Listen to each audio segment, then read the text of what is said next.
Right. First off, my name is Duane, and this is a basic 3D trick breakdown, and sort of an introduction to 3D, and I'll also touch on the basics of flight, RC-heli flight, and some of the basic principles and that you're going to need to sort of make the transition into 3D. First of all, I'll start with my helicopter selection. Here, you'll notice that I'm using a T-Rex 600 Nitro. Now, this is the older model. It is the one with the flybar, and a lot of people would say that cyclic-wise it's very slow, power-wise it's gutless, etc., etc. Now, the reason that I've made this selection is actually because I think it most accurately represents flying in the real. And especially at the beginner level of things, so if you're flying with 30 size, 50 size nitros, or the smaller electric helicopters and stuff, you're not going to be throwing thousands of dollars at it to have this massive peak performing machine for the first machines that you have.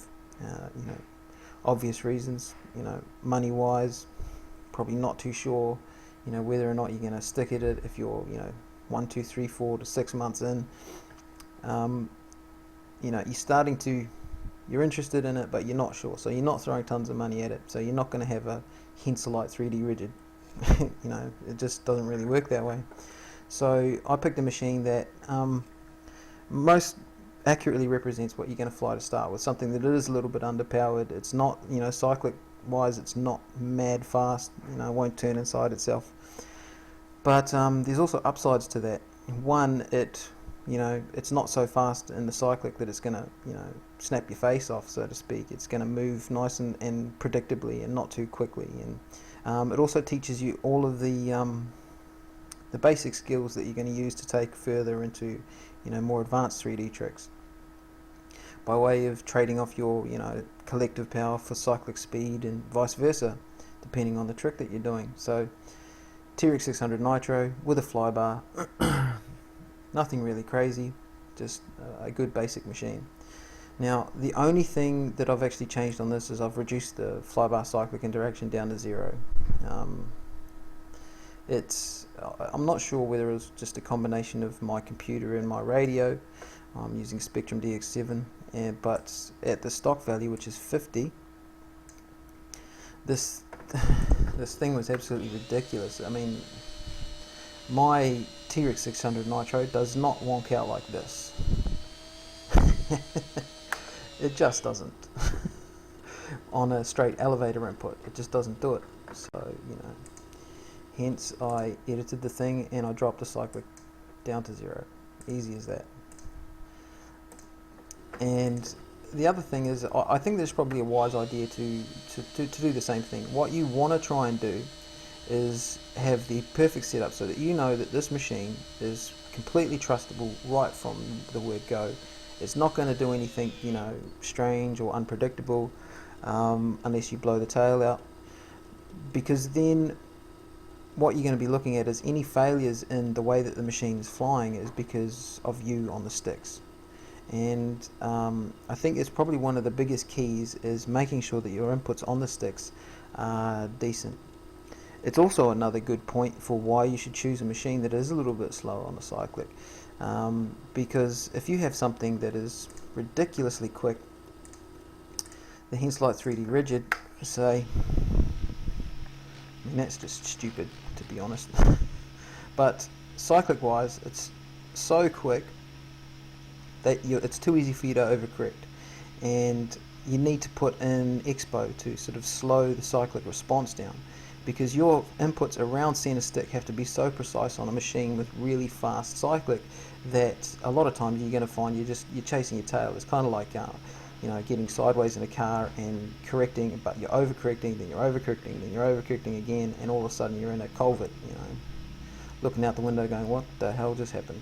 So I know it's a bit of a strange explanation, but I think that it works. I think there's, that's what's actually happening. So Precision on your inputs on the sticks. Whether or not you're a thumb flyer or you pinch grip, it doesn't matter. You need to sort of tighten that stuff up as much as possible. First off, it's a concentration point in the initial stages of learning to fly.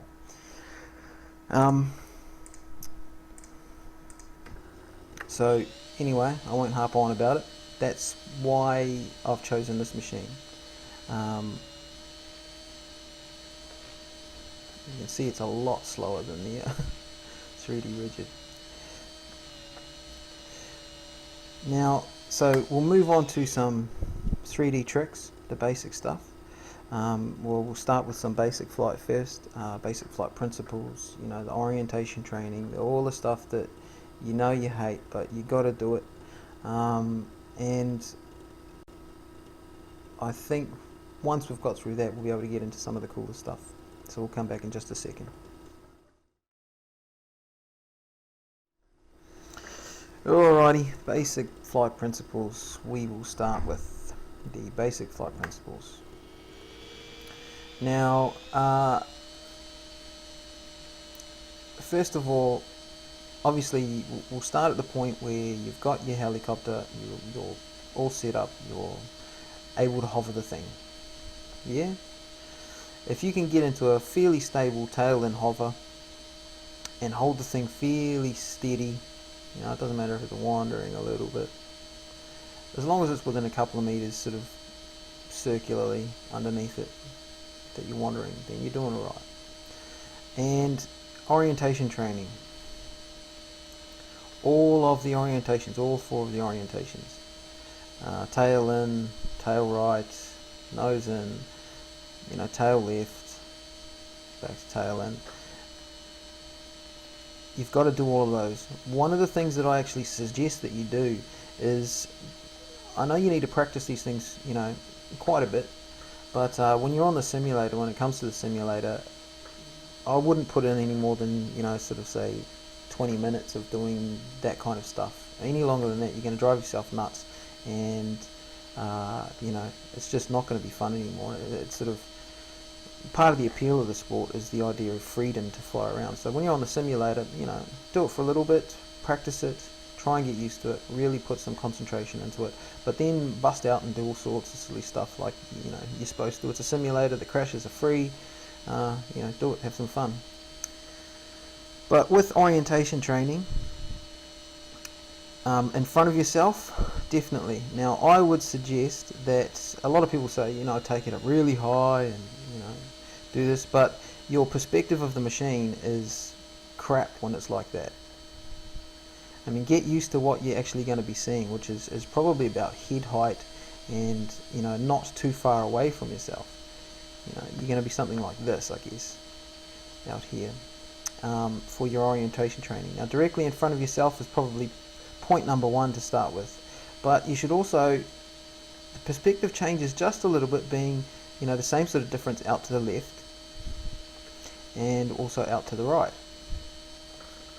So get used to practicing them out there as well. So tail in out here, then tail right, nose in, tail left, that sort of stuff. Also from that point, once the hovering's sort of down, you start to move into forward flight. The easiest thing for forward flight, and the part that everyone sort of starts at, is they push away from themselves and come back. And that's a pretty good thing to do. I would suggest doing it out to your side, not directly in front of yourself. You get a little bit of a better angle on the machine for orientation, to see what's happening as the machine's going, and get used to sort of floating it forwards and backwards a little bit, without sort of rising and falling too much. You don't want to be wandering way up in the air and then getting on big angles, because it's that seesawing effect that just gets bigger and bigger and bigger until all of a sudden you're in the deck. So practice that stuff. Same deal, out to both sides.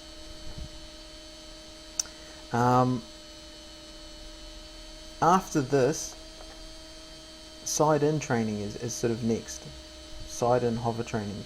You will find that you will tend towards one side more than the other, just naturally. It doesn't matter which one it really is, whether it be tail left, a lot of people like that, A lot of them are mode 1 people, and the other is tail right, which is a lot of times is mode 2 people.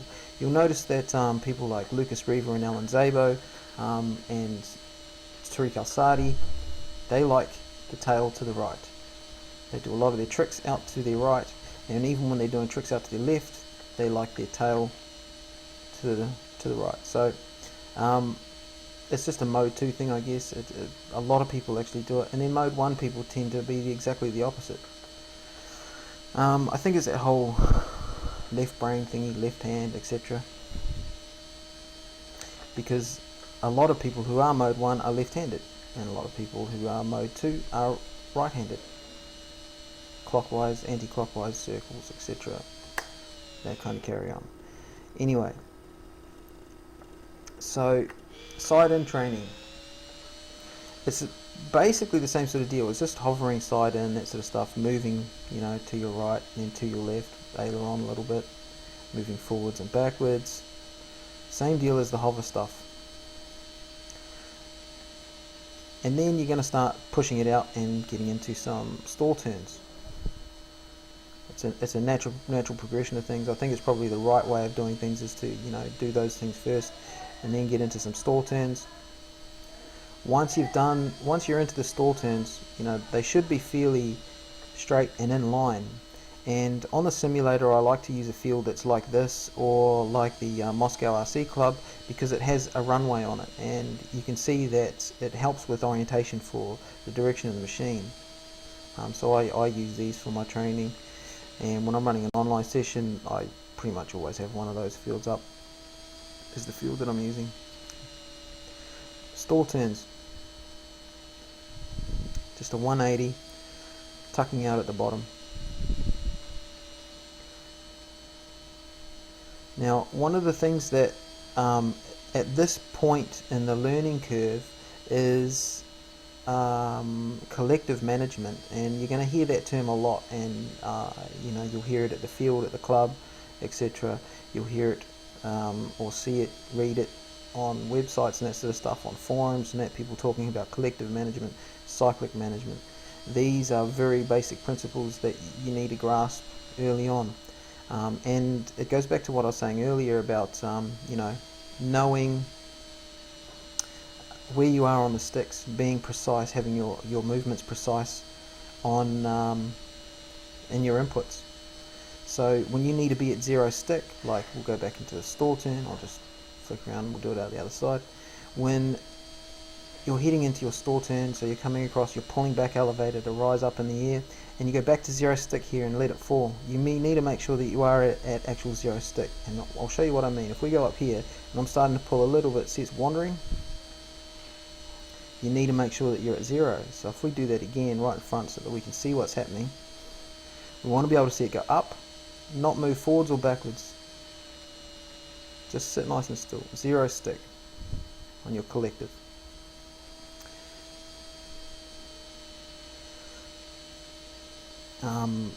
Collective management, knowing where you are on your sticks, making sure that your inputs are precise for both collective and your cyclic.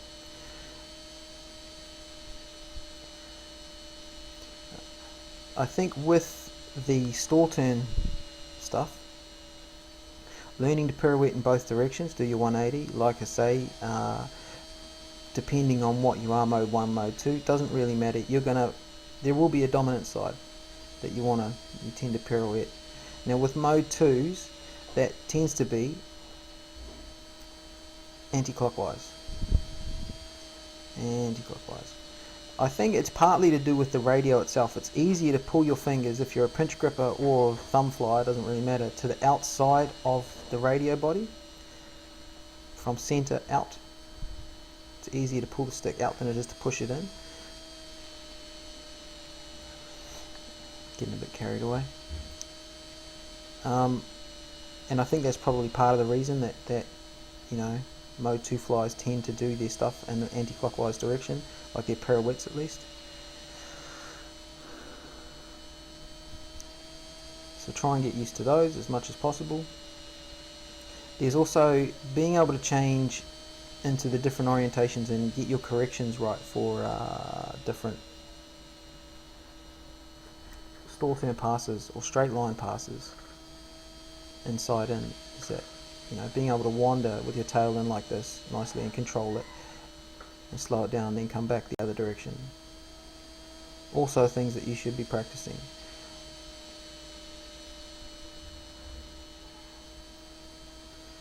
All this stuff helps with learning your perspectives of the machine for orientation out to quite decent, you know, distances away from yourself, getting comfortable with them. And that's why I think the progression works quite well from starting with your hovers or your hover training and all the orientations, and then out to the sides where you're just out just a little bit, and then doing the same thing as like hover training. But like I said before, you start to do the wander out and back in again, and these help. And then the next progression is the store turns or side in stuff, which is out here just a little bit further, and it's the same deal. I mean, you can do these out here, or you can get into the sideways travel.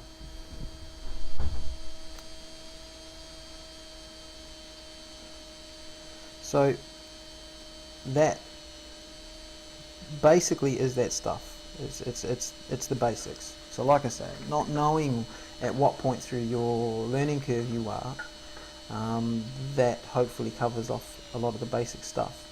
I want to talk a little bit more about collective management and cyclic management, and you'll notice that I keep coming back to it as we go through. It is a huge key. Collective management is a big key, and it really does come down to, you know, your control over the sticks on your radio, your inputs, knowing how much to give, and knowing when to back off, that sort of stuff. You don't need as much collective to drive the machine around as what you probably think you do, especially in the beginning. I remember myself, it was horrible, backflips and front flips and that sort of carry on. You know, you just go straight there, especially on the simulator. And that's what I did. You know, I bought a little flea bay jobby, crashed it, and then I went to the simulator and just banged sticks on the simulator for a good solid year before I sort of pushed out into the real again. And that really helped. You know, and the collective management thing was something that I came by the hard way. It's when you're driving in the collective, just to do a simple flip, like everybody sees the videos online of the pros doing flips and all that sort of stuff, and they're doing really these, you know, very beautiful square flips and that sort of stuff, and they're stationary, lovely. You know, these nice stationary flips, and everything's kind of centralized and it's nice and stationary, it's nice and crisp in there, but it's all to do with their inputs. And when I first started, I was driving in like full collective, and it was like wandering massively, and you know, and you can hear the machine bog down. You know, I mean, that was a backflip to me back then, and I had no idea at what point throughout the cyclic action to drive in the collective, at what point to back off the collective, that sort of stuff, and without pushing too far into the 3D stuff too early, I think it starts earlier than that. Your collective management should be learning at the same time as you're doing your hover training. You know, it's like, how much does it take to make the thing pop up and down like this? I think, you know, learning to hover in normal mode is, yeah, you can do it, but you should learn to hover with an idle up setup. So you've got, you know, your throttle curve and your pitch curve, and that's set. So that, you know, you're already forward thinking to when you're going to be doing 3D, but it also shows you how, you know, at the head speed that you're going to be flying at, and also with the pitch that you're going to be flying at for, you know, the final 3D result. It's going to get used to those collective inputs at that point, doing pitch pumps and that. I think everybody does it, you know, check out how much climb out their machine's got, how powerful it is or isn't, you know, whatever the case may be. But doing the shorter ones, just these little ones and just shaking the stick up and down to sort of get a feel for how much collective it's got, and that's where you learn your stops.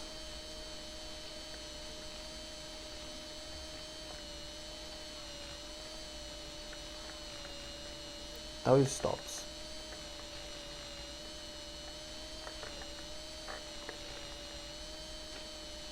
I mean, that's where everyone wants to get to. You want to be able to do solid stops.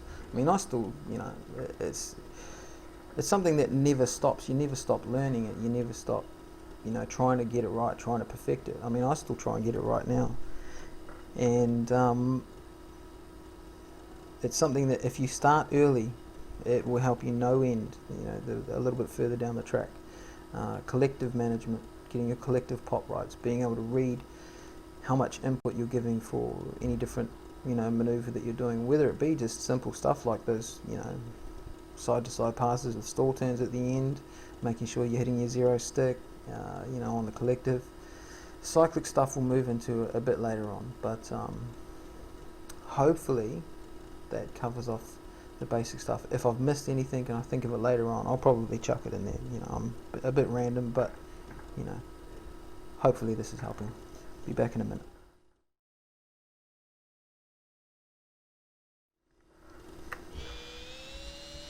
Okay, the next step in the basic stuff is we start moving into upside down.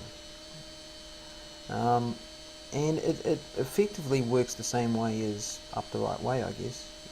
You know, in terms of you need to practice these things in all the orientations. Upside down, you know, tail left, nose in, tail right, etc. But the first thing that you need to learn to do, and I think it's probably one of the more important things you have to get used to, is getting over and getting back. What's your bailout? Learn a bailout straight away for anything upside down. So we're going to go a little bit higher, and this is kind of what you need to do when you first go over. It's the first time you're going upside down, and we're just going to do a forward flip. Now, a lot of people, their knee-jerk reaction, because backflips look cool, right? But front flips, especially because you're going to start it out tail in, it's the easiest, it's the first orientation you learn, it's the one you get the quickest, and so you're going to try it that way first. You're going to go over, you're going to start in a position that you're comfortable with, and then you're going to go over. So it'll be, you know, tail in like this. Now a front flip will push the machine away from you, which is a lot safer and flipping the machine back towards yourself. So the front flip and then the catch on the other side, and I think it's probably one of the biggest, it's the thing that took me the longest to get, because I was driving it and it was very rounded looking. You know, when I was learning it, they were more like these, they were kind of, you know, just loops rather than flips. Like I said earlier, I mentioned earlier about you don't need as much collective as what you think you do. Now the drive up, that drive up is the same as remember I was talking about these pops here that you'd be learning, the collective management. Now what I want you to do is on the simulator, I want you to take it up to a bit of a height and just get the thing into a bit of a hover, and with no collective input whatsoever, so no pitch, no collective, no nothing, it's sitting in a hover. I just want you to turn the cyclic over. It doesn't matter if it falls or does whatever. Just like that. The reason that I want you to do that is to see how quickly the machine will actually turn over, just pure on cycle without being any collective being driven in whatsoever. Just let the thing go.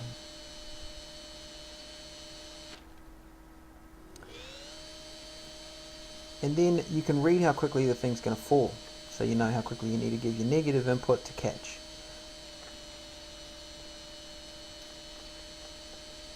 And then get your shuffle right to balance the thing out.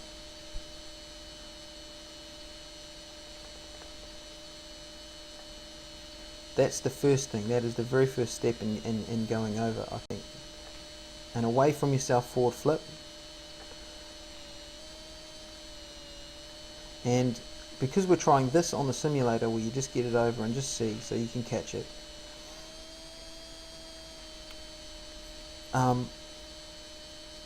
The next step is to learn how much collective to give to get it to help it over, just a little bit quicker.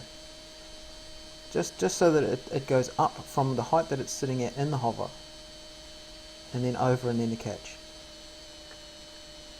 So what we're actually looking for, I know it's a bit further up there where you're not going to see it, but I'll do it down here so you can see exactly what's happening. What I actually want the thing to do is that the height that the skids are, the distance that the skids are off the ground, is the same height that I want the disc to finish at.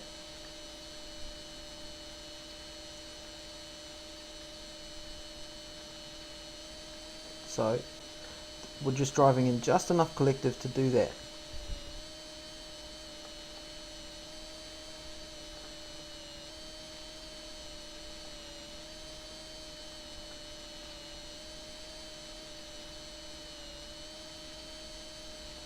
Now at this point I'll also talk a little bit about getting things nice and centralized. It's that thing that I was talking about where, you know, the pros, everyone sees them doing this stuff and it's all real centralized. If you get that collective drive in right and the catch on the other side, that's exactly what it's going to be. Because what you're looking for, and not very far away from here, because now that you're moving into 3D, is you want to be able to do every trick and stop in a hover basically from the exit of whatever you're doing. So you want those stops right. So even if it's just a big rainbow, you want to be able to stop here into a hover, and then out to the other side and stop.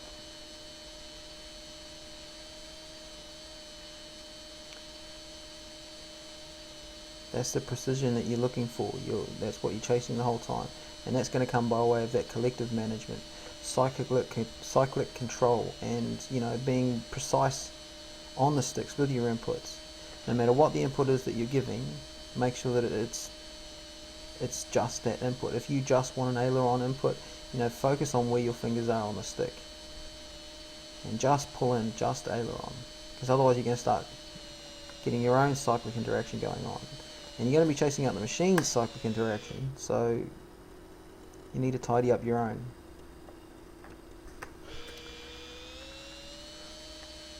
So back to the flips. Drive in just the right amount to get it over. I can't tell you exactly how much that's going to be because I don't know what radio you're using, etc.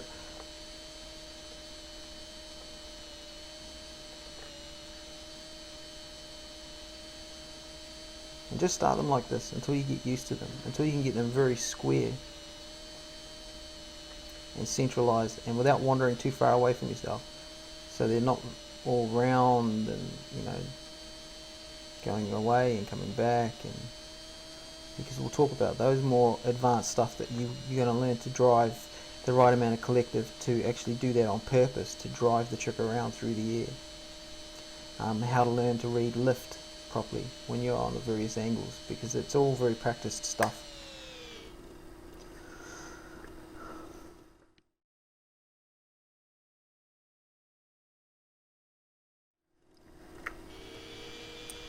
Alright, we're going to move into inverted flight now. Hopefully you've been practicing all your collective management and that sort of stuff, and orientation training, and a good gauge for it is to see whether or not you can do this. So what we're going to do is I'm going to do a set of tricks that I want you to do as well, and I'll start out from in the center. Now this is going to be pretty basic stuff. I know I hate tests as well, they eat, but it is what it is. So I'm going to start from side in position in front of myself. I'm going to hover up, straight up into 360, and hover a little bit, then move into forward flight, up into a stall turn at this end, at the end of the field, just with a single 180 in it. Stall turn down at this end, single 180 again, both anti-clockwise. And I'm going to go straight up here, falling straight back down, come back out, go straight up this side, full 360 this time, straight back down, and I'm going to slow it down into a hover back in front of myself.